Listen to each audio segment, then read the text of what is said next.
真的快崩溃了。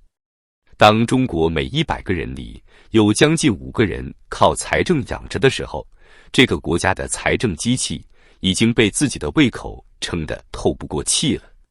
复旦大学张军教授团队最新的研究数据，像一记重锤，狠狠砸在所有纳税人的心头。截至2020年，中国内地财政供养人员总数高达6846万人，比2004年整整多出2000多万。财政供养人员占全国总人口的 4.85%， 在职供养人员占就业人口的 5.54%。换句话说，中国每100个劳动者中有5个人是吃财政饭的。而且更可怕的是，这个数字还在涨。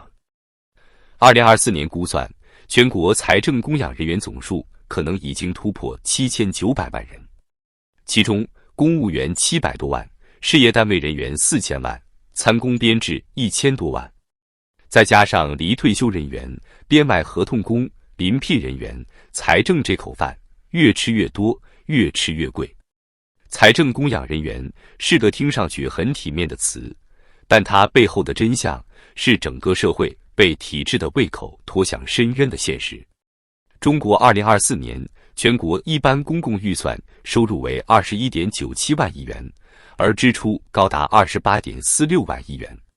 其中仅人员经费，也就是财政供养人员的工资、奖金、津贴、社保、养老，就吃掉了至少 8.5 万亿到9万亿。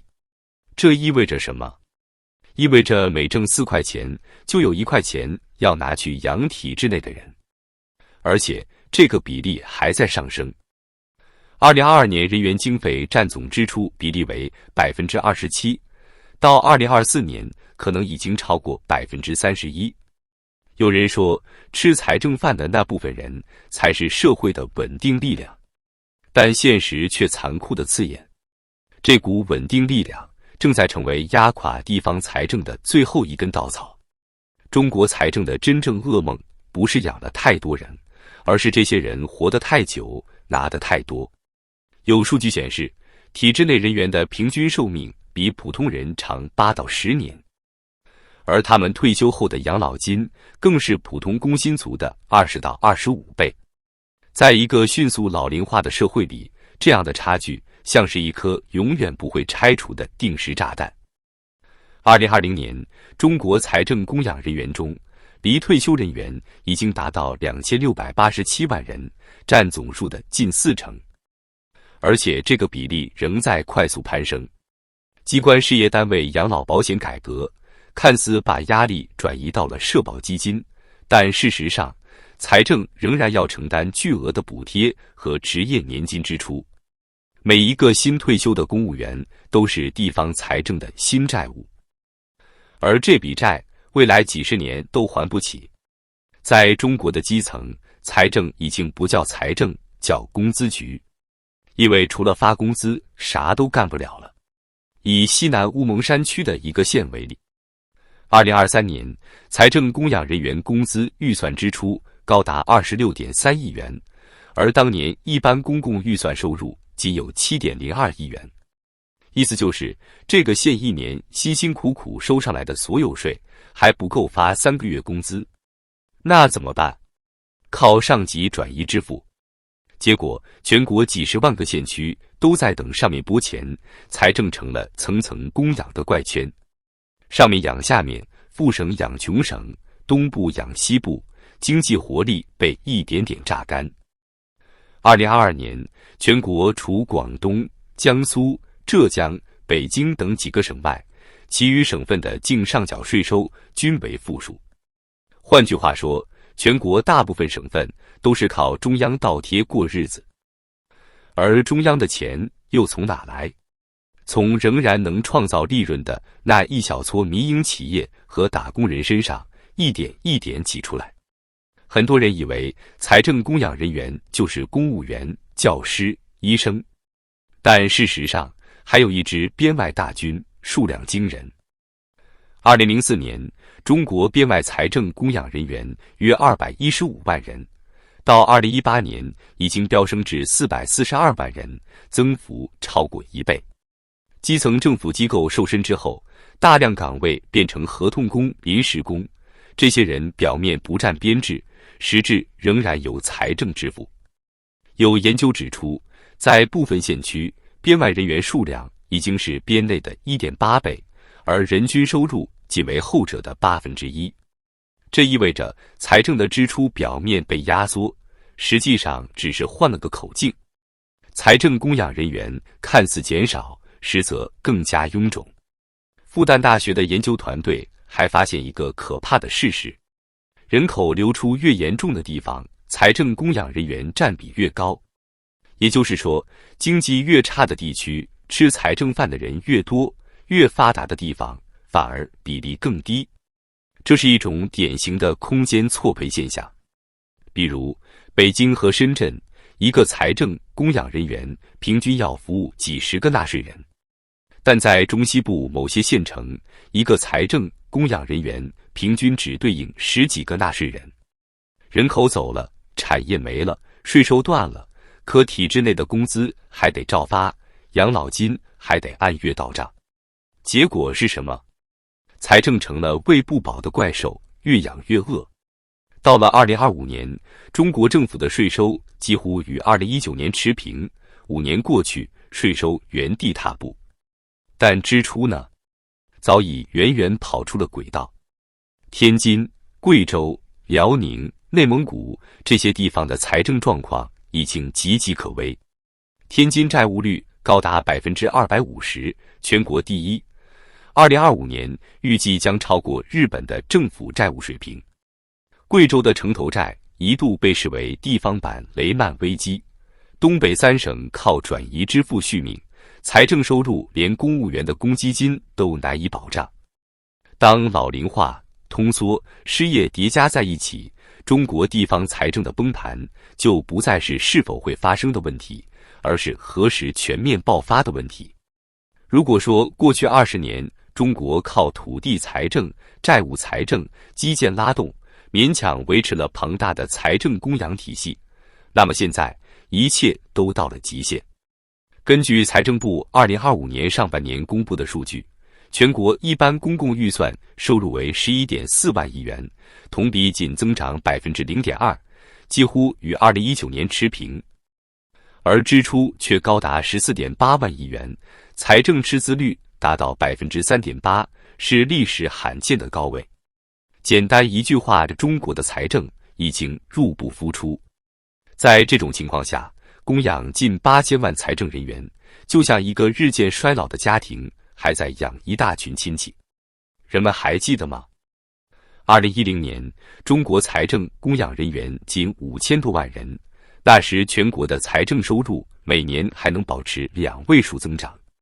如今财政收入增速停滞，债务高筑，却要负担更高的工资、养老金、公务支出。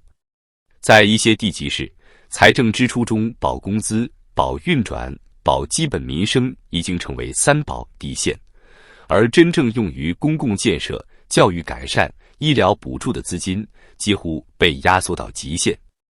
有媒体披露，2024年四川某县财政收入仅9亿元，但工资支出高达17亿元。贵州、甘肃、云南等地的县级财政70%都靠中央转移支付才能勉强发工资，而中央的转移支付也已经疲惫不堪。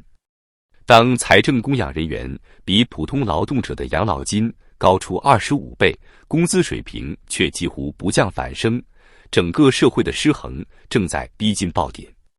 根据人社部2024年底的数据，全国企业职工平均养老金仅为每月3400元，而机关事业单位退休人员的平均养老金已突破9000元，部分省份甚至超过 1.2 万元。也就是说，同样退休，普通人领3400，公务员领12000。一个在国企车间干了30年的工人，养老金还不够大城市一顿饭钱。一个机关单位科员退休后照样住大房子，拿高薪出国旅游。这不是公平的社会结构，而是一种隐形的财政阶级固化。更残酷的是，这种差距还在被制度化、扩大化。2023年，财政供养体系中的离退休人数达到约2800万，占比超过40%，但他们领取的养老金却占据了财政供养总支出的近60%。也就是说，中国的财政正在老龄化，年轻人辛苦纳税，却在供养着一群永不退出的既得利益者。复旦大学的研究报告指出，如果维持当前增长趋势，到2035年，中国财政供养人员可能突破9000万，占全国就业人口的6%以上，而养老金支付将占财政支出的近35%。到那时，中国的财政将几乎完全陷入供养化，收的钱大部分都用来发工资、发养老金。这意味着什么？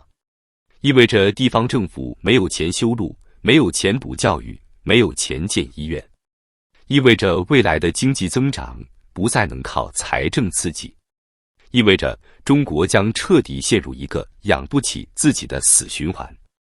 想象一下一个金字塔，最底层是数亿个被经济放逐的普通人，工厂工人、小店老板、快递员、网约车司机，他们缴税、消费、养家，却几乎得不到回报。